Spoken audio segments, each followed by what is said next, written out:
डस्का में 19 फरवरी को होने वाले ज़िमनी इंतखाब में कामयाबी के दावे करने वाली तहरीक इंसाफ को तकरीबन 1.5 माह बाद होने वाले री इलेक्शन में शिकस्त से बड़ा दचका लगा है। इस इलेक्शन में नाकामी के बायस हुकूमत को जिस शर्मिंदगी का सामना है, इससे बचने के लिए अब हुकूमती वज़रा और तहरीक इंसाफ के कारकुन इस बात पर खुशी मना रहे हैं कि 2018 की निस्बत इनके वोट बैंक में इजाफ़ा हुआ है। बज़ाहिर इस बात में कोई शक नहीं कि PTI के उम्मीदवार असजद मल्ली को 2018 के आम इंतखाबात की निस्बत 31,000 वोट ज़्यादा मिले हैं, लेकिन इसके पस पर्दा हक़ाइक़ पर नज़र डालें तो हुकूमत के लिए खुशी की बजाय फ़िक्रमंदी का पहलू ज़्यादा नुमायाँ होकर सामने आता है। याद रहे कि 2018 के आम इंतखाबात में असजद मल्ली ने 67,000 जबकि आज़ाद उम्मीदवार उस्मान आबद ने 57,000 से ज़ायद वोट दिए थे। इस इलेक्शन में फ़तह के लिए तहरीक इंसाफ ने एक तरफ उस्मान आबद को हुकूमती असर रसूख और मुस्तकबिल में अहम ओहदा या टिकट देने का लालच देकर असजद मल्ली के हक़ में दस्तबरदार करवाया और दूसरी तरफ आम आदमी या मुख्तलिफ दड़ों को अपनी जानब मायल करने के लिए हर वो तरीका या हथकंडा इस्तेमाल किया जो हुकूमत कर सकती थी। दूसरी तरफ मुस्लिम लीग नून की उम्मीदवार नौशीन हैदर को ना तो लोगों को डराने धमकाने की सहूलत हासिल थी, ना ही तरक्याती कामों या सरकारी फ़ंड्स की फराहमी के ज़रिए वो वोटर्स को कोई फौरी फ़ायदा पहुँचाने की पोजीशन में थी। इसके बरअक्स इनका वोटर दबाव का शिकार था और उसे ये ख़दशा लाहक था कि अगर कहीं कोई गड़बड़ हुई तो हुकूमती मशीनरी इनके ख़िलाफ़ ही इस्तेमाल होगी, क्योंकि इसका ट्रेलर 19 फरवरी को होने वाले ज़िमनी इलेक्शन में देखा जा चुका था, जब तहरीक इंसाफ के सपोर्टर्स ने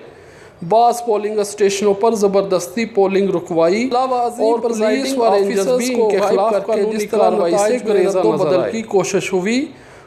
उससे भी मुस्लिम लीग के वोटर्स में ये तासुर पाया जा रहा था कि इनका वोट इलेक्शन के नतीजे पर ज़्यादा असरअंदाज नहीं हो सकेगा। इसके बावजूद नौशीन इफ्तिखार ने अपने वालिद सैयद इफ्तिखार हुसैन शाह के आम इंतखाबात में हासिल करदा 1,07,69 वोटों की निस्बत 10,000 वोट ज़्यादा हासिल किए हैं। ये बात इस लिहाज से भी अहम है कि 10 अप्रैल को होने वाले इलेक्शन में वोट डालने की शरह 19 फरवरी को होने वाले ज़िमनी इंतखाब और जुलाई 2018 के आम इंतखाबात से भी कम रही है। दूसरी तरफ असजद मल्ली को मिलने वाले वोटों की तादाद 93,433 तक महदूद रही, यानी 2018 में असजद मल्ली और उस्मान आबद को मिलने वाले वोटों की मजमूई तादाद 1,19,505 के मुकाबले में इन्हें तकरीबन 26,000 वोट कम मिले हैं। मौजूदा इलेक्शन में हुकूमती असर रसूख या हुकूमत से फ़ायदे के फौरी लालच को देखकर वोट डालने वाले 10 से 15% इजाफे को भी शामिल कर लिया जाए तो असजद मल्ली को कम अज़ कम 1.25 लाख से ज़ायद वोट पड़ने चाहिए थे।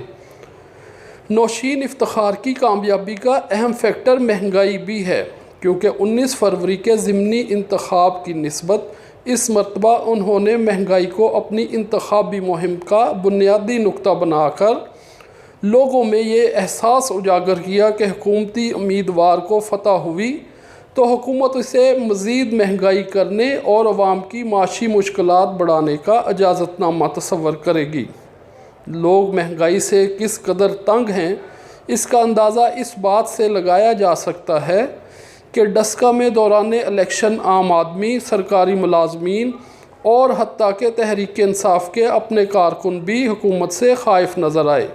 उनका कहना था कि जिस तरह गुज़श्ता चंद सालों में आम आदमी के किचन और यूटिलिटी बिल्स का खर्च बढ़ा है, माजी में इसकी मिसाल नहीं मिलती। लोग इस बात पर भी परेशान नज़र आए कि इनके ज़राए आमदन मुसलसल कम हो रहे हैं, जबकि बेरोज़गारी और महंगाई में मुसलसल इजाफ़ा हो रहा है। इस इलेक्शन का एक और दिलचस्प पहलू अमन व अमान की सूरत हाल कायम रखने के लिए रेंजर्स की तैनाती थी, जिस पर मुस्लिम लीग नून अंदरून खाना तहफ़्फ़ुज़ात का शिकार थी, जबकि तहरीक इंसाफ के लोग इसे अपने लिए अज़ाफ़ी मदद तस्वर कर रहे थे। तहम दौरान ड्यूटी रेंजर्स ने अपने आप को पोलिंग स्टेशनों की बैरूनी सिक्योरिटी तक महदूद रखा। रेंजर्स एहलकारों की यह भी कोशिश रही कि मीडिया के कैमरों में आने से मुकम्मल गुरेज किया जाए। शायद इसकी एक वजह यह थी कि अगर इलेक्शन में धांधली के इल्ज़ामात लगे तो उनकी मौजूदगी को इसका जवाज़ करार ना दिया जा सके। इस हलके में पुरअमन री इलेक्शन करवा के इलेक्शन कमीशन ने अपनी साख बहाल करने की भरपूर कोशिश की है, और अगर ये पॉलिसी जारी रही तो आम इंतखाबात में धांधली के इल्ज़ामात में नुमाया कमी देखी जा सकती है। दूसरी तरफ हुकूमत को ना सिर्फ इलेक्शन हारने की वजह से शर्मिंदगी का सामना है, बल्कि 19 फरवरी को ज़िमनी इलेक्शन जीतने के लिए प्रिजाइडिंग ऑफिसर्स के मुबैना अगवा का इल्ज़ाम भी तवील अरसे तक तहरीक इंसाफ के लिए कलंक का टीका बना रहेगा। इस शिकस्त के बाद डिस्का में यह बहस भी जारी है कि शायद असजद मल्ली का इंतखाबी सफ़र अपने इख्तिताम को पहुँच चुका है, क्योंकि वो इससे पहले नौशीन इफ्तिखार के वालिद और शौहर से भी हार चुके हैं।